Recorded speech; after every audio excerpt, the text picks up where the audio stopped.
Dear student, 12th standard chapter 5 le exercise 5.4 is sum number 2.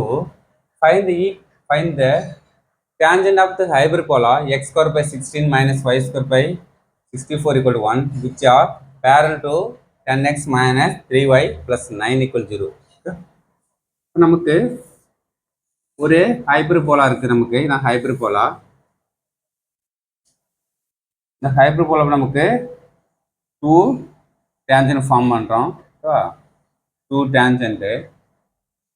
இந்த 2 tangentக்கு நமக்கு இதுல ஒரு tangent காம்பனா. இந்த tangentக்கு parallel to இது நமக்கு லைனோட ஈக்குவேஷன். இந்த லைன் நமக்கு இந்த லைன் வந்து இந்த 2 tangentக்கு parallel இருக்கும்போது இந்த tangentோட ஈக்குவேஷன் நான் ஃபைண்ட் பண்ண சொல்றாங்க நமக்கு. ஓகே. இப்போ நமக்கு क्वेश्चन வரலாம். நமக்கு இது நமக்கு டிசி நமக்கு ஹைப்பர்போலான क्वेश्चनே சொல்லிட்டாங்க.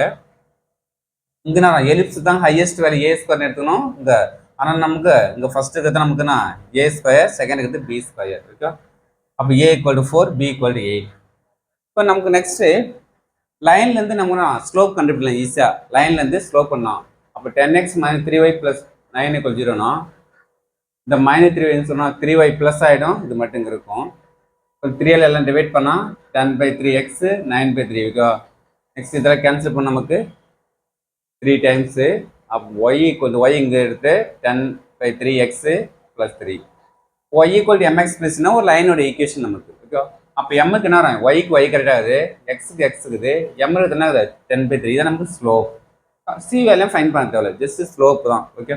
அப்ப ஸ்லோப் கரெக்ட்டா தெரிஞ்சிச்சு நமக்கு. நெக்ஸ்ட் நமக்கு ஸ்லோப் தெரியும் நமக்கு.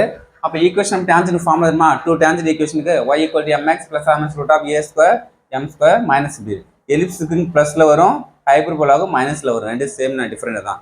பிளஸ் அந்த எலிப்ஸ் ஹைப்பர்போலா இருந்தா நமக்கு மைனஸ்ல வரும். ஓகே. இப்போ நமக்கு m வேல்யூ தெரியுமா? a square value, b square value தெரியுமா? ஃபுல் வேல்யூ சப்ஸ்டிட் பண்ணலாமா? சப்ஸ்டிட் பண்ணா நமக்கு 2 டான்ஜென்ட் ஈக்குவேஷன் ஃபைண்ட் பண்ணா பிளஸ் ஆர் மைனஸ் இருக்குது. 2 டான்ஜென்ட் ஈக்குவேஷன் ஃபைண்ட் பண்ணலாம். ஏன்னா ஸ்லோப்லுக்கு நமக்கு m வேல்யூ என்ன வரும்? 10/3x plus or minus a square value 16, m value 10/3 square பண்ணா 10 ஸ்கொயர் பண்ணா 100, 3 ஸ்கொயர் பண்ணா 9, b ஸ்கொயர் வேல்யூ 64. ஓகே. இப்போ நெக்ஸ்ட் இந்த டைம்ஸ் அப்படியே இருக்கும். 10x/3 பிளஸ் ஆர் மைனஸ் இது மட்டும் 1600/9 - 64. கிராஸ் மல்டிப்ளை பண்ணுங்க. 576/9 லெஸ் பண்ணா 1024/9. ஓகே. இப்போ நெக்ஸ்ட் இந்த டைம்ஸ் இருக்கும். 1024 ரூட் ஸ்கொயர் ரூட் எடுத்தா 32, 9 ரூட் எடுத்தா 3. ஓகே. எப்படி ஸ்கொயர் ரூட் எடுக்கும்? நமக்கு ஃபர்ஸ்ட் 1000 2 2 இது பண்றீங்க. நமக்கு எத்தனை நிமிஷத்துக்கு 3 3 நமக்கு 9 ஸ்கொயர் ஸ்கொயரா தான் பிரிக்கணும். 2 square 4, 3 square 9, 4 square first time square டைம்ஸா பிரிக்கணும். இப்போ பேலன்ஸ் 1. நெக்ஸ்ட் இங்க இருக்க டைம்ஸ் 12 டிவைட் மல்டிப்ளை பண்ணி இங்க நோட் பண்ணிக்கணும். 3 2s are 6. Okay. Next first 2 decimal இருக்கணும். 2 டெசிமல் தான் ஸ்கொயர் ரூட்டுக்கு இருக்கும் நமக்கு. இப்போ 24 கீழே எடுத்தோம். அப்போ நமக்கு என்ன நமக்கு 1 போட்டா வராது. அப்போ 2 போடு. இங்கே 2 போட்டு 2 போடு. 2 to 2 4, 2 6 12 கரெக்டாக இருந்துச்சு. அப்போ 0 ரிமைண்டர். அப்போ ரிமைண்டர் 0 தான். அப்போ நம்ம ஸ்கொயர் ரூட் நேரம் 32/9/3. இதெல்லாம் நான் போத் சைடு 3 மட்டும் 3 நான் கேன்சல் பண்ணா எல்லாம் 3 மல்டிப்ளை பண்ணா 3y 10x + - 32. இப்போ நமக்கு என்ன ஒரு ஈக்குவேஷன் வந்து 3y சைடு வந்தால் மைனஸ் ஆகிடும். அப்போ 10x - 3y + - 32 = 0. அப்போ என்ன வரும்? 10x - 3y + 32 = 0. One tangent equation.